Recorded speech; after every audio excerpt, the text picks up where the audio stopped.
Dakle, udruga Studio B osnovana je prije nešto više od 2 godine s ciljem ravnomjernog razvoja lokalne zajednice, razvoja civilnog društva u našoj lokalnoj zajednici, promicanja prava i interesa mladih, promicanja održivog razvoja i promicanja vrijednosti Europske unije. To su nekakvi naši glavni ciljevi u kojima onda usmjeravamo naše aktivnosti. Od aktivnosti bi dakle izdvojila ono što radimo s mladima kao našom ciljnom skupinom. To su Erasmus Plus projekti koje provodimo ili kao nositelj ili kao partner. To je provedba lokalnih konzultacija u sklopu procesa dijaloga EU s mladima i različite radionice i edukacije. Također imamo druge dvije ciljne skupine, to su djeca i žene iz ruralnog područja.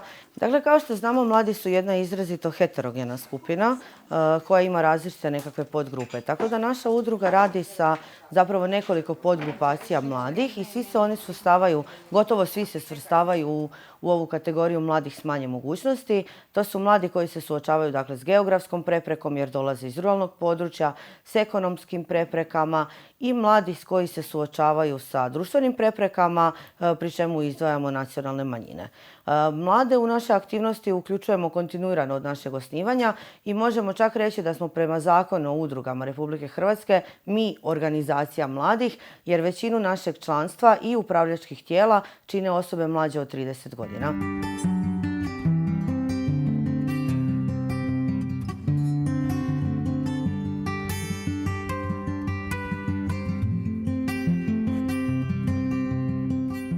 Vodimo se premisom, onom glavnom premisom Youth Worka, a to je ništa o mladima bez mladih.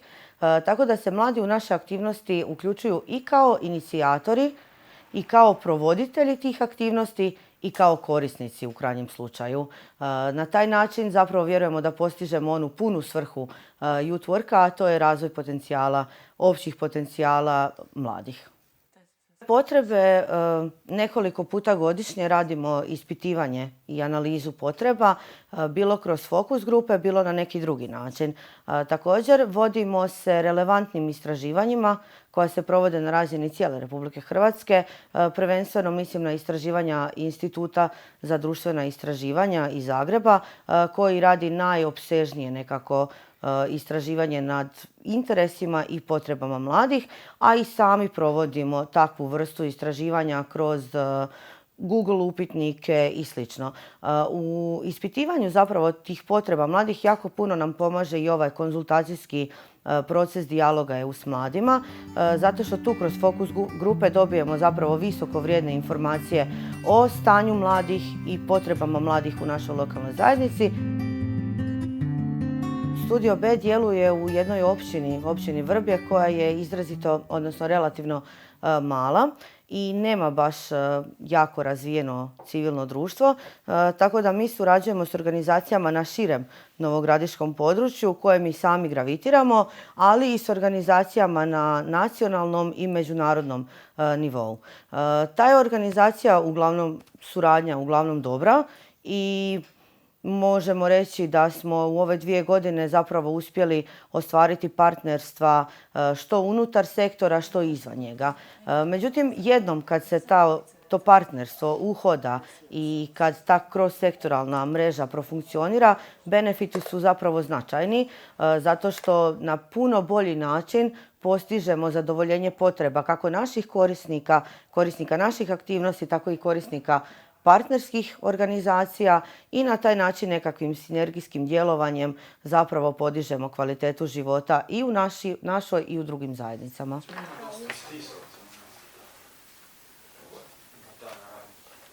Mi smo u Studiju B čvrsto uvjereni kako je Youth Work kao proces i neformalna edukacija kao njegov, usudila bi se reći, neodvojiv dio, zapravo najbolji način za poticati mlade na veći stupanj solidarnosti u društvu i razumijevanje mladih s manje mogućnosti. Taj stav zapravo, mislim, to je dugotrajan jedan proces, tako da taj stav solidarnosti i stav razumijevanja prema mladima s manje mogućnosti je nešto što se gradi kroz jedan dugotrajan period. U tom smislu mislimo da je jako korisno građanski odgoj i obrazovanje. Nažalost, u Hrvatskoj građanski odgoj i obrazovanje još nije dio formalnog obrazovnog sustava, tako da je na neki način na nama kao civilnom društvu da promičemo i organiziramo aktivnosti iz tog spektra. Zašto? Zato što vjerujemo da usvajanjem građanskih i socijalnih kompetencija mladi neminovno razvijaju ove stavove koji su zapravo dio tih kompetencija. Dakle, nemoguće je za mlade iz opće populacije, pa čak i privilegirane mlade, razumjeti s kakvim se to poteškoćama, preprekama i potrebama susreću mladi s manje mogućnosti ako nikad nisu susreli mladu osobu s manje mogućnosti. Tako da vjerujemo da tu aktivnosti u kojima se promiče socijalna inkluzija i u kojima se spajaju ove dvije podgrupe mladih najbolje doprinose i razvoju solidarnosti i razumijevanja mladih s manje mogućnosti. Moje ime je Roberta Prankić, dolazim iz Ratkovca, imam 19 godina, članica sam udruge Mladih Studio B. Trenutno sam zaposlena u Lagu Zapadna Slavonija i studiram ekonomiju smjer menadžment. U mojoj sredini, u mojoj ruralnoj sredini mladi se ne okupljaju, nemaju baš neke aktivnosti, nemaju neke mogućnosti za neko druženje sportsko i kulturne. Uglavnom se družimo kod kuće ili izlazimo u veće gradove i baš iz tog razloga sam pronašla ovu udrugu gdje sam upoznala druge mlade i gdje sudjelujemo u aktivnostima izrade nekih videozapisa, druženja, iznošenja svog mišljenja i organiziranja kao na primjer koncerata. Ja sam Manuela Strinović, tajnica sam udruge Studio B. Po struci sam psiholog, imam 29 godina i trenutačno sam zaposlena u Centru za socijalnu skrb u Novoj Gradiški. S obzirom da radim u Novoj Gradiški, svaki dan putujem tamo i uglavnom zapravo svoje vrijeme provodim u gradu, ne toliko u lokalnoj zajednici, jer ovdje nemamo toliko sadržaja. Ako negdje i odemo izaći van, to je uglavnom znači ili ne znam, u kazalište, u kino, imamo sad u Novoj Gradiški, možda otići na neku izložbu i slično, ali to je sve znači, tamo u gradu, nemamo takvih sadržaja ovdje u selu. I uglavnom se družimo ili tako kod nekoga kod kuće u stanu ili odemo negdje na piće i slično. Eventualno ako se organiziraju neki koncerti, onda odemo na koncert. Zovem se Leo Jurišić, stanujem tu u mjestu, u Bodovaljci, imam 17 godina, završio sam školu, instalator kućnih instalacija. Družimo se u selu, tu u klubu nogometnom, izlazimo van zajedno, odemo do grada. Nema nas baš puno, ne možemo često se družiti. Onda družimo se preko socijalnih mreža. Ja sam Mateo Betović, dolazim ovdje iz sela Bodovaljci, imam 18 godina, trenutno još idem u školu u Novoj Gradišci u elektrotehničku školu. U slobodno vrijeme bavim se nogometom, isto također u selu imamo klub. Član sam udruge Studio B i sa prijateljima većinom kada smo zajedno odemo na nogomet ili navečer u grad, a pošto smo većina raštrkani po drugim gradovima, po školama, onda većinom socijalne mreže koristimo kao komunikaciju i kad se svi okupimo onda zajedno odemo, platimo si taksi, odemo u grad, pa tamo izaberemo neki kafić, klub i provedemo večer, noć, a kasnije onda vratimo se nazad i opet čekamo novi vikend da bi se zabavili.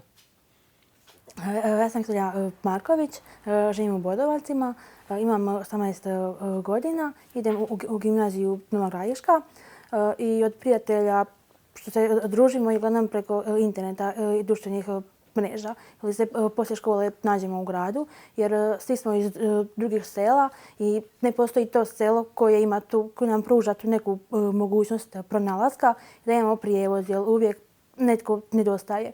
Ili nema busa ili nema mogućnosti. Tako da nam jedino prestaje grad i kao što su dečki rekli ili u nekim kafićima ili navečer u klubovima. Moje ime je Ana Vidoš, dolazim iz Nove Gradiške, završila sam elektrotehničku i ekonomsku školu u Novoj Gradišci, smjer komercijalist. U Zagrebu mi se više sviđa što je stalno u bilo koje doba dana. Ima ljudi, ima više mogućnosti za izaći, više kafića, više klubova i nekakav veći sadržaj tipa kina, kazališta, stand-up komedije, dok u Novoj Gradišci toga nema. Imamo eventualno jednom tjedno kino predstavu i ima jedan klub i par kafića. Bila sam na Erasmus Plus projekt u Sloveniji. Tamo sam stekla drugačija iskustva. U biti vidjela sam kako su sve kulture različite i da se po dosta toga razlikujemo, a imamo dosta sličnosti i u mišljenjima i u nekim pogledima na svijet i stvaranju bolje okoline za mlade generacije. Ja sam Valentina Stojaković, voditelj sam kreativnih radionica i radionica Šiška se u udruzi Studio B. Nalazimo se trenutno u prostorijama naše udruge gdje održavamo te radionice. Šiške su jako jedan složen predmet za izraditi. Rade se sve ručno, od kartona, od materijala i igle i konca. Znači imamo ovako, izrežemo prvo karton u rombove. Treba nam 60 rombova da bi napravili jednu šišku. Svaki karton obložimo sa materijalom, ručno i koncem. Evo pogledajte ovdje. Svaka žena ima svoj ručni rad, svaka na svoj način šiva, ali se to vam kasnije ništa ne vidi. Jer gotova šiška vam ovako izgleda. Šiška se tradicijski proizvodi u selu Bodovaljci od davnina. Služila je kao ukras na kolima kad su se vozila roba, kad su svatovi vjenčanja, pa kad mlada nosi miraz, onda je uvijek nosila jastuke, perinje i to. I onda je šišku koju je ta mlada sama sašila dok je bila cura, stavljala za ukras u ta kola i to je nosila u svoju buduću kuću da joj bude kao ukras u regalu i uspomena na njen obiteljski dom od prije. Dakle, u našoj organizaciji najviše radimo s mladima koji se suočavaju s geografskom preprekom. To su mladi iz ruralnog područja, mladi s ekonomskim preprekama koji dolaze iz recimo obitelji sa težom socioekonomskom situacijom ili nezaposleni mladi. Također radimo s mladima s edukacijskim preprekama, s takozvanim NEET mladima, Not in Education, Employment or Training, i radimo s nacionalnim manjinama, mladi koji su pripadnici nacionalnih manjina. Nekakvi izazovi s kojima se susrećemo u radu sa tim skupinama mladih su zapravo najveći izazovi onaj početni korak motiviranja tih mladih. Moramo razumjeti da mladi koji se suočavaju recimo sa ekonomskom preprekom, žive u težoj ekonomskoj situaciji, a istovremeno žive u ruralnom području, nisu uvijek visoko motivirani za sudjelovanje u društvenom ili civilnom životu zajednice i to je razumljivo. Dakle, mlade s manje mogućnosti možemo punomoćiti za aktivno djelovanje u zajednici na način da im pružamo kontinuiranu dugotrajnu podršku. Mladi s manje mogućnosti i su često marginalizirani u društvu i svaka mlada osoba koja zapravo pripada toj kategoriji suočava se sa nekoliko prepreka, ne samo s jednom. U tom je kontekstu dosta korisno sudjelovanje u Erasmus Plus programu koji im zapravo pomaže i osnažiti se, a čak i nadići neke od prepreka s kojima se suočavaju. Tako da nekakav savjet iz osobnog iskustva, iz prakse, iz kontakata s mladima je zapravo da moraju biti spremni, moraju imati tu spremnost i volju za učenjem i usavršavanjem. Čak i nakon završetka svog formalnog obrazovanja moraju se nastaviti usavršavati što u struci, dakle neke svoje stručne vještine, ali i osobne nekakve interpersonalne, intrapersonalne vještine.